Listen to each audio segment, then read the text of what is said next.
Баршаңызға сәлем достар. Бүгін осындай керемет, сочный, дәмді болып шығатын тауық етін көкөністермен духовкада пісіретін боламыз. Ал ендеше бізге қажетті заттарымызды дайындап алайық. Бізге қажетті картошка, және де тауық еті, және де үйде бар көкөністер. Көкөністерімізді барлығын турап дайындап алғаннан соң, барлығын бір ыдысқа салып, үстіне бір сарымсақ салып, және де тұз бұрышын қосып, 1-2 ас қасық сұйық май қосып, барлығын жақсылап араластырып қойып қоямыз.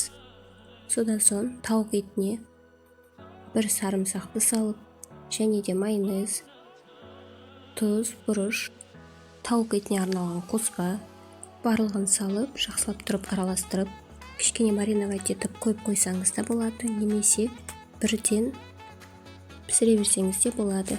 Мінекей барлығын араластырып, жақсылап тұрып дайындап алдық. Ендеше тауық етін духовкада пісіруге арналған қалташамызға осының барлығын саламыз. Және де барлығын салып болғаннан соң, осылайша қалташаның ішінде барлығын жақсылап тұрып араластырып аламыз. Және де үстінен бірнеше тесіктер тесеміз.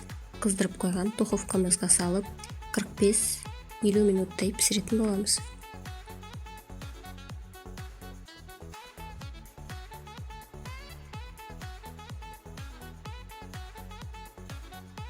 Мінекей духовкада піскен тауық еті керемет, сочный, дәмді болып шықты. Өзінің сорпасы шығып, керемет болып піседі. Осылайша дайындап көріңіздер. Өте оңай әрі тез дайын болатын тағам. Керемет дәмді болып шығады.